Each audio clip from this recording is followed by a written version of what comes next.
I was late to my best friend's funeral.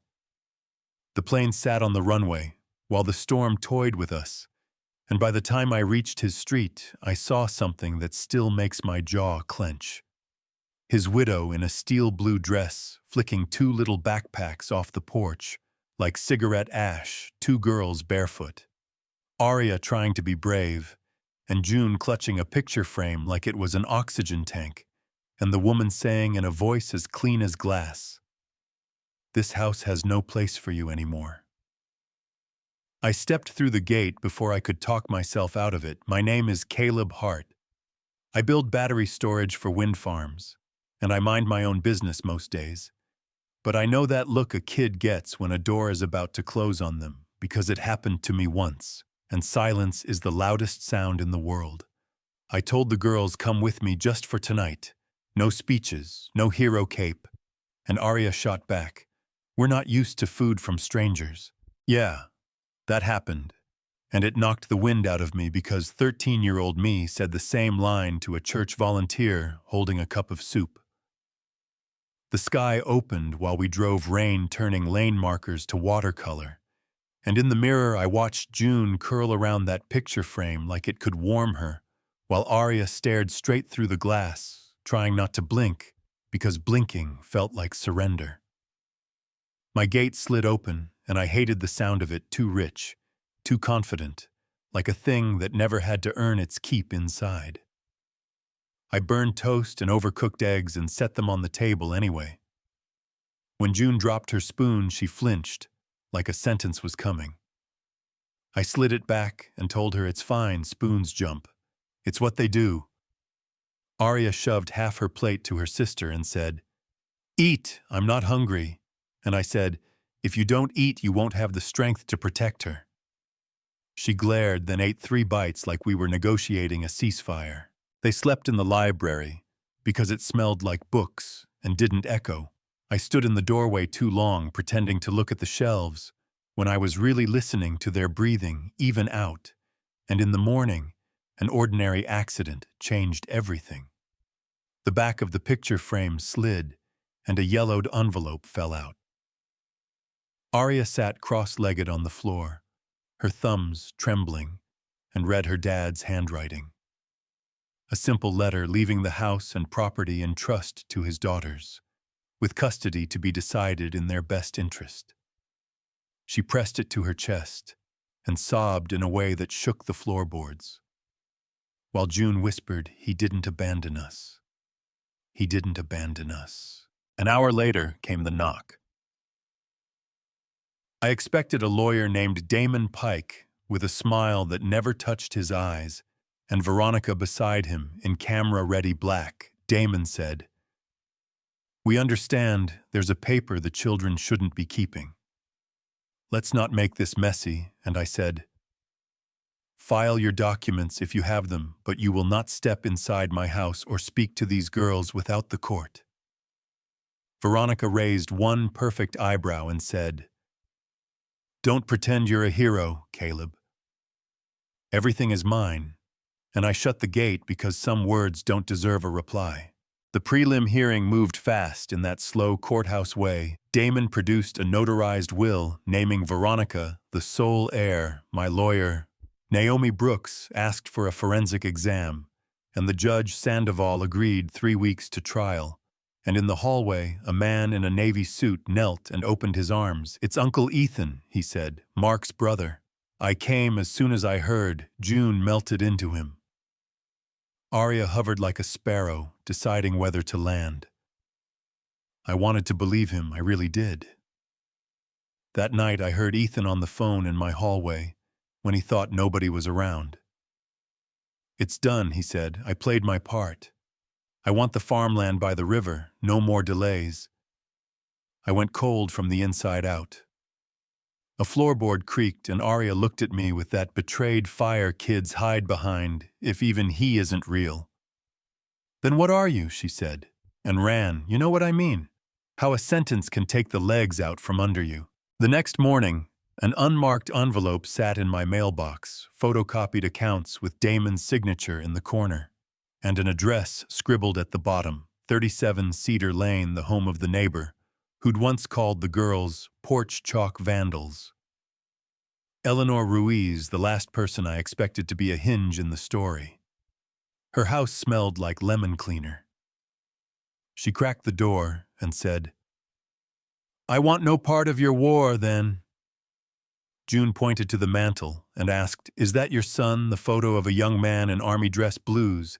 And something folded in Eleanor's face. "My Daniel interned at Damon's firm," she said. "He told me he saw signatures that didn't line up, then he died that winter. And I put his boxes in a closet."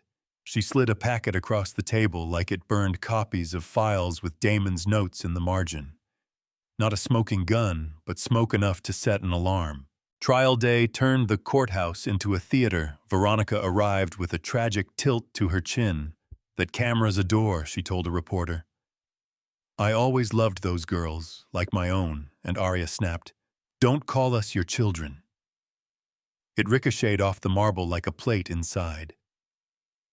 Damon stacked his papers with a soft-pawed elegance, then pulled his trick, a voice memo from the cloud. A hoarse man saying, "I want my assets transferred to Veronica. She will raise my daughters better than anyone." The gallery breathed in and held it. Grief does weird things to your ears. I won't lie.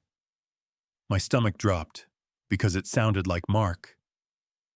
If you squinted your heart, Naomi stood with no drama at all and said, "The recording is altered at 13 seconds. The breathing cuts and the floor noise changes. The bit rate jumps mid-sentence, the sibilants spike like a different microphone. We request forensic analysis." Judge Sandoval nodded. The tech threw the spectrogram up on the screen, and Dr.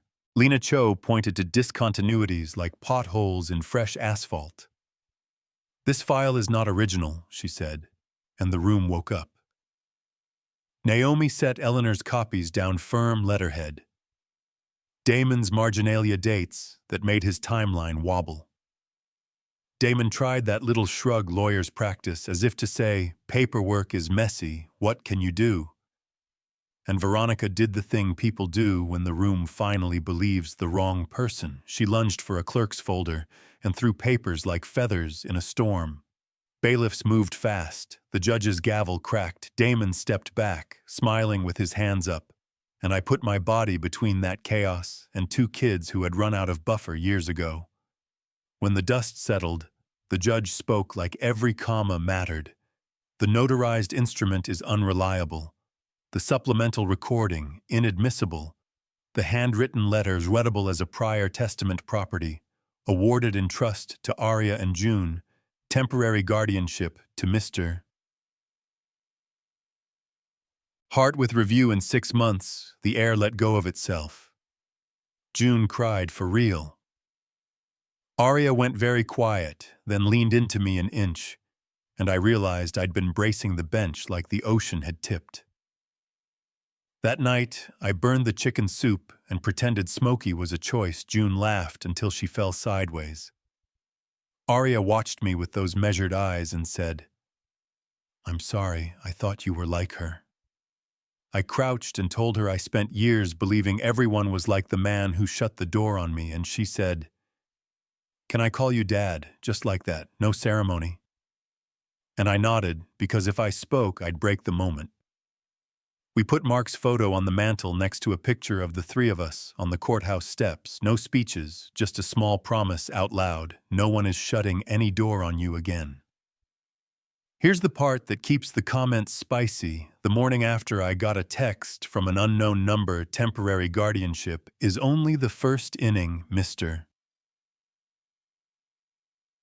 Hart." 30 minutes later, Naomi called. Damon had posted bail. Veronica had hired a crisis PR firm, and Uncle Ethan filed a petition in another county for joint guardianship, citing consanguinity and continuity of family paperwork, had already started hopping through shell companies like a frog after rain. And I stood at the sink watching two little girls race our mutt across the lawn until they collapsed in a heap, torn between the urge to run this fight to the bone and the urge to freeze time right there in the ordinary afternoon light.